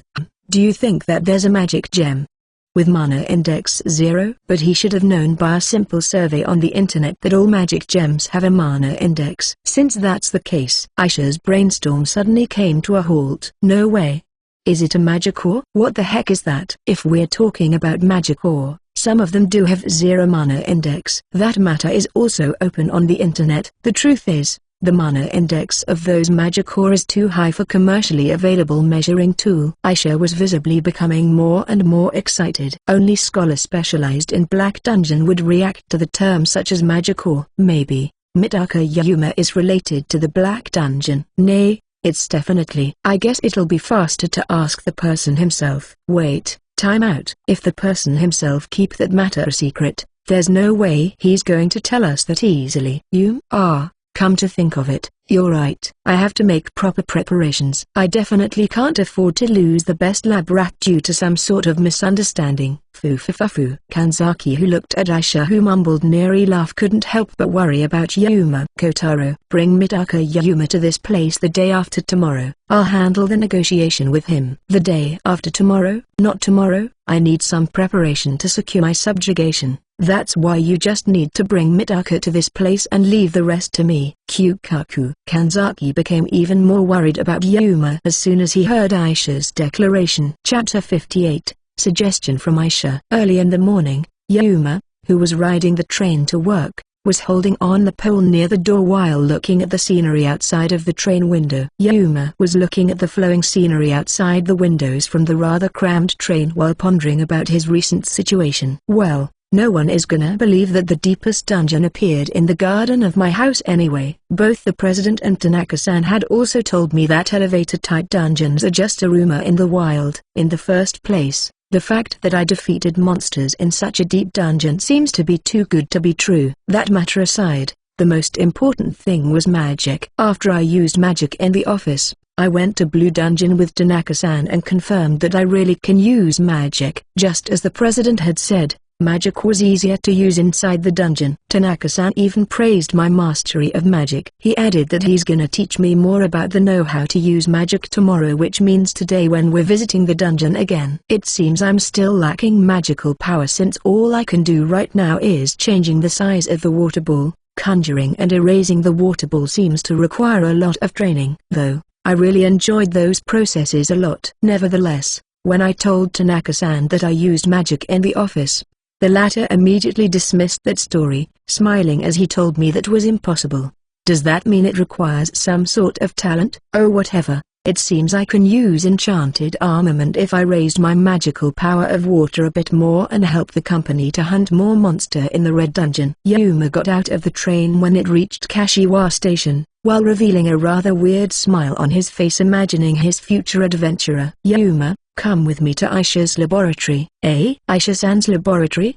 The president unexpectedly had another plan for Yuma, who just arrived at the office. Naturally, his original plan was going to Blue Dungeon. The result of your physical examination from a few days ago has come out. She asked us to come together since she seems to be wanting to talk something with both of us. It's the result of the measurement, huh? I see. Surely, the president doesn't tell me the details about how many mana indexes I have yesterday. Did she call us because it isn't that easy to raise my mana index, or is it simply because my mana index is hard to measure? That matter was still a mystery. I would be grateful since she would tell the details. Understood. Let's go. Yuma agreed immediately. Since the company is located in Kashiwa city of Chiba, they need to drive for around 1 hour via the 6th highway of the capital to arrive at the laboratory, which is located in Ota city of Tokyo. After the car stopped around the laboratory, Yuma came out from the car and looked up at the building. The laboratory, which used to be an old factory, looks as dilapidated as before. Yuma entered with the president and went up to the 2nd floor via the stairs. Aisha, I came with Yuma. Excuse me. When they entered the room, Aisha had been waiting for them. Her hand was inserted into the pocket of her white robe, standing silently as she looked at the two men. Seeing her like that, Yuma couldn't help but agree that she had a slender and well-proportioned body along with a well-ordered face. Though the dark circle under her eyes was a huge minus to her beauty, her sunny smile gave Yuma a different impression compared to when they just first met. I've been waiting for you, Yuma-kun. Yuma, who is still bewildered by the change in Aisha, then follows her gesture to sit on the sofa. Aisha was sitting in front of him, and the president was sitting beside her. The president looked rather restless since a while ago. Then he cleared his throat with a cough as he started speaking. Yuma, have you been hiding something? Why did he suddenly ask about something like that? Said Yuma to himself, since the question clearly came out of nowhere. No, I haven't hiding anything though. What's happened? Do they find something strange in my body? Was what Yuma wondered in his head. Seeing that, Aisha took her turn this time. In fact, I found something strange. After seeing the result of your examination. Something strange? Yuma gulped his spit when Aisha told him so. You ate magic ore, right? And not in small number on top of that. My secret got exposed. This is bad. I've to deceive them somehow. What are you talking about? I really have no idea about it. He felt really scared right now. He was sweating like a waterfall from his forehead. But it wasn't the kind of secret that he could tell to others, since once he told the other people about it, he might get arrested. Oi, Yuma. You see Tilda. Wait. When the president was about to say something, Aisha glared at him, telling him to stop. Can you let me to take care of this matter? Why yes ma'am. The silent pressure emanating from her body forced the president to obey her. Yuma-kun, you must have a reason for keeping this a secret from everyone. I know that asking you to reveal your secret is an extremely impudent request. Aisha spoke gently to Yuma. But, Yuma somehow felt like he was a frog being watched by a snake. Since that's the case, it's only natural for us to bear the risk. Our risk? Yuma had no idea what Aisha was talking about. The president who was sitting beside her was equally surprised. You must be hiding something related to the dungeon. But as a researcher, I want to know that. That's why. Aisha took a piece of paper and placed it on the desk. I've got a proposal for you. Mitaka Yuma-kun,